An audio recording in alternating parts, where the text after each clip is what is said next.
வணக்கம் சார். வணக்கம். இப்போ தமிழகத்துல பாத்தீங்கன்னா, கோயம்புத்தூர்ல இருக்கக்கூடிய தனியார் கல்லூரியில அமுதன் என்ற ஒரு மாணவர் பாத்தீங்கன்னா, அடித்து கொலை செய்யப்பட்டதாக செய்தி வந்துட்டு இருக்கு. ஆனா தாவேகா அமைச்சரவைகள பொறுத்தவரைக்கும் என்ன சொல்றாங்கன்னா, இது ஒரு கோஷ்டி மோதலால உயிரிழந்திருக்காரு அப்படின்ற கருத்தை முன்வைக்கிறாங்களே, உங்களோட பார்வை என்ன சார்? சார், தமிழ்நாட்டு மக்களும் சரி, மாணவர்களும் சரி ஜாக்கிரதையா இருக்கணும். நான் ஏன் சொல்ல வரேன்னா, இன்னைக்கு காலையில பேப்பர்ல வந்து பார்க்க போனீங்கன்னா, போலீசார் லஞ்சம் கேட்டால் புகார் அளிக்க ஊழல் ஒழிப்பு தனிப்பிரிவு தொடக்கம்னு சொல்லி ஒரு நம்பர் கொடுத்திருக்காங்க. இப்போ அரசர் நம்பி வந்து கால் பண்ணி நாங்க சொன்னா எங்க உயிருக்கு என்ன உத்தரவாதம்? நான் முதலமைச்சர்கிட்ட கேட்கிறேன். ஏன்னா பவர் சென்டர் அவர் தானே. நான் ஏன் சொல்ல வரேன்னா, வந்து 10ஆம் தேதி வந்து பார்க்க போனீங்கன்னா வந்து கோயம்புத்தூர் தனியார் இன்ஜினியரிங் காலேஜில் ஒரு 3ஆம் ஆண்டு படிக்கிற ஸ்டூடெண்ட் வந்து அமுதன், அவர் என்ன பண்றாங்கன்னா வந்து போலீஸ் ஸ்டேஷன்ல வந்து கோவை செட்டிப்பாளையம் போலீஸ் ஸ்டேஷனுக்கு வர வைக்கிறாங்க. வர வச்சுட்டு வந்து போதைக்கு விசாரணை வந்து நடத்திருக்கிறாங்க அங்க உள்ள காவல்துறை அதிகாரிகள். அவன் என்ன பண்றான்னா வந்து யார் யாரெல்லாம் வந்து அந்த போதையை விற்கிறாங்கன்னு சொல்லி அந்த காவல்துறை கிட்ட வந்து பேரை கொடுத்திருக்கலாம். பேரை கொடுத்து அன்னைக்கு காலையில என்னன்னா வந்து இமீடியட்டா அவர் கூட படித்தவங்க 20 பேர் சேர்ந்து அவரை வந்து அந்த அடி அடிச்சிருக்கிறாங்க. இரவுல வந்து பார்க்க போனா இனி போஸ்ட்மார்ட்டம் ரிப்போர்ட்ல கூட ரத்த கசிவு ஏற்பட்டு, அதாவது அவர் இறந்திருக்கிறாங்க. காரணம் அவர் சீனியர் ஸ்டூடெண்ட்ஸ் அடிச்சிருக்கிறாங்க. நான் கேட்கறது என்னன்னா, போலீஸ் விசாரணையில வந்து அமுதன் வந்து கொடுத்திருக்கிற அந்த வாக்கு மூலம் எப்படி கசங்கிச்சு? யார் வெளியிட்டாங்க சார்? அப்ப அந்த காவல்துறை போதை வித்தவங்களை கூப்பிட்டு உன் கூட சக மாணவன் வந்து இந்த மாதிரி ஒரு புகார் கொடுத்துக்கிறான்னு சொல்லி வந்து இந்த மாதிரி சொன்னதால அந்த மாணவர்கள் என்ன பண்ணிக்கிறாங்க, சேர்ந்து போய் அவனை அச்சு சாவடிச்சுட்டாங்க. இன்னைக்கு வந்து பார்க்க போனா வந்து சட்டசபையில இருந்து இது சம்பந்தமா எதிர்கட்சி தலைவர் உதயநிதி ஸ்டாலின் பேசும்போதும் சபாநாயகர் வந்து அதை வந்து அவாய்ட் பண்றாரு. இது கவன ஈர்ப்பு தீர்மானம் நாங்க அந்த துறைக்கு அனுப்பிச்சு வச்சு விசாரணை பண்ணுவோம்னு சொல்றாங்க. சார், ஒரே விஷயம், அப்ப அந்த காலேஜ்ல வந்து பார்க்க போனீங்கன்னா போதை கலாச்சாரம் வந்து அதிகரிச்சிருக்குது.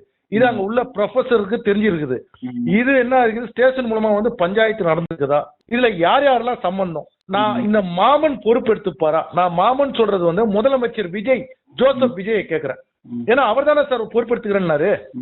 ஒரு மாமன் சீர் பண்ற மாமன் வந்து பாதுகாக்கிற மாமன் இன்னைக்கு அவருடைய ஆட்சியில 3ஆம் ஆண்டு படிக்கிற ஒரு மாணவன் வந்து 20 பேர் சேர்ந்து அடிச்சு சாவச்சிருக்கிறாங்க.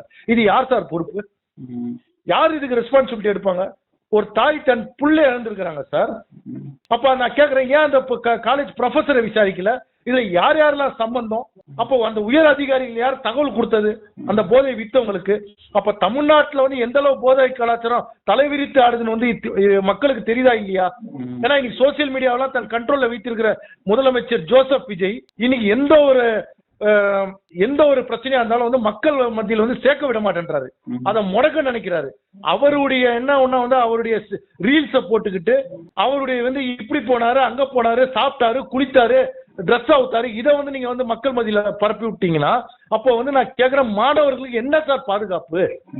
நான் இன்னைக்கு அதை தான் கேட்க வரேன் சார். யார் சார் அப்போ வந்து இன்னைக்கு வந்து கனிம வளவா இருக்கட்டும், இனி மணல் கொள்ளையா இருக்கட்டும், இல்ல லஞ்சம் வாங்குறாங்க, எப்படி சார் புகார் வந்து மக்கள் தைரியமா வந்து கொடுக்க முடியும்? போன ஆட்சியில இதே தான் சார் நடந்தது. மறந்துருக்க மாட்டாங்கன்னு நினைக்கிறேன் சார் மக்கள். எஃப்ஐஆர் காப்பி வந்து போலீஸ் ஸ்டேஷன்ல கம்ப்ளைண்ட் கொடுத்த எஃப்ஐஆர் காப்பியே லீக் அவுட் ஆயிருக்குது. அப்ப காவல்துறை வந்து பெரிய ஓட்ட இருக்குது. அந்த கருப்பாடு யாரு? இப்ப இந்த மாணவன் உயிரிழந்ததுக்கு முதலமைச்சர் ஜோசப் விஜயோட பதில் என்ன? இன்னைக்கு நான் அதான் கேட்கிறேன். இன்னைக்கு தாவேகா கட்சியை சேர்ந்த எம்எல்ஏக்களும் அமைச்சர்களும் வந்து அவங்க கூட்டணி கட்சிகளும் வந்து துதி பாடுறாங்க. இப்ப ஏன் இந்த சட்டசபையில இதை பத்தி யாருமே பேசல? ஏன் எந்த ஒரு டிபேட்லயும் இது வரல? 10ஆம் தேதி நடந்திருக்கிற சம்பவம் இன்னைக்கு 12ஆம் தேதி ஆயிருக்குது. எந்த டிபேட் எந்த பேப்பர்லயும் வரலையே. ஏன் அப்ப வந்து ஊடகத்துறையை வந்து முடக்கி வைத்திருக்காரு முதலமைச்சர் எடுத்துக்கலாமா?